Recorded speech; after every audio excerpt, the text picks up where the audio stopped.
morning students, this is Professor R. Suresh from Government College of Technology. I am having my technical champion along with me. Please introduce yourself. Hello everyone, I am Jamma.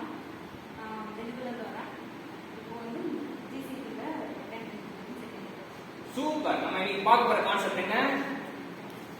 Metal farming. Form அப்படினா என்ன? Form அப்படினா என்ன? Shape. Form. But form பண்ணிட்டா அப்படினா அது shape ஆயிடும்.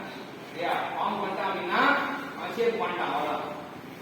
ஃபார்ம்னா shape. அப்ப ஃபார்மிங்னா நம்ம என்ன பண்றோம்னா ஒரு ஷேப்ல இருக்கிறத இன்னொரு ஷேப்க்கு மாத்த போறோம். எப்படி சொல்லலாம்? put it in the bags. Process in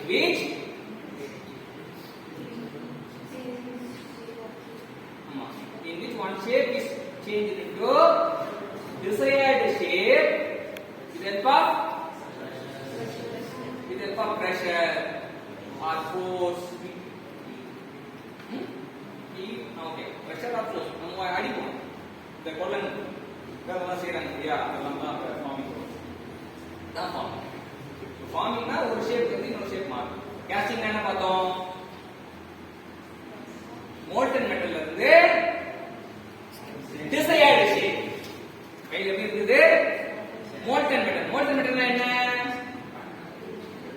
metal வந்து தண்ணி மாதிரி இருக்குது. மெட்டல் பண்ணி அது லிக்விட் ஸ்டேட்ல இருந்தா அந்த மெட்டல் பேரு மோல்டன் மெட்டல். அதல இருந்து desired shape கொண்டு வந்தா casting. சரியா? என்னன்னா நமக்கு ஆரம்பத்துல நான் கூட தான் ஃபர்ஸ்ட் டீச்சரா போனப்ப என்னாச்சுன்னா போய் ஃபர்ஸ்ட் கிளாஸ் எடுக்கிறேன். போய் கூட்டத்தை பார்த்தோம்னா பேச்சே வரல. பேசுறேன் ஆனா இந்த இஞ்சி இடுப்பு மிளகா இந்த பாட்டு வரல. சாப்பிடுதாங்கிறது தெரியல. அப்படிதான் இருக்கு. ஒரு வாத்தியாருக்கே அந்த நிலைமை தான். நீ ஸ்டூடெண்ட் லைஃப்ல தான் இருக்க. நான் எனக்கு எப்ப மேடை கிடைச்சுன்னா நான் வாத்தியார் தான் கிடைச்சேன். உங்களுக்கு எப்ப மேடை கிடைக்குது? ஸ்டூடெண்டா இருக்கும்போது மேடை கிடைக்குது. எந்த இயர்ல இருக்கும் போது? செகண்ட் இயர்ல மேடை கிடைக்குது. குழந்தை கட்டலாம்.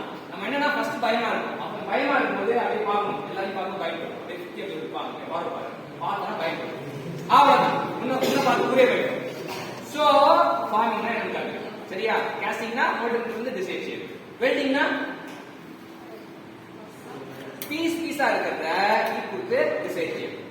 ஃபார்மிங்னா ஒரு ஷேப்ல இருக்கிறத இன்னொரு ஷேப். அவ்வளவுதான். இதான் மேனுஃபேக்சரிங் 1 சிங்கம் 1ல நீங்க படிச்ச கண்டென்ட் தான். Okay, continue.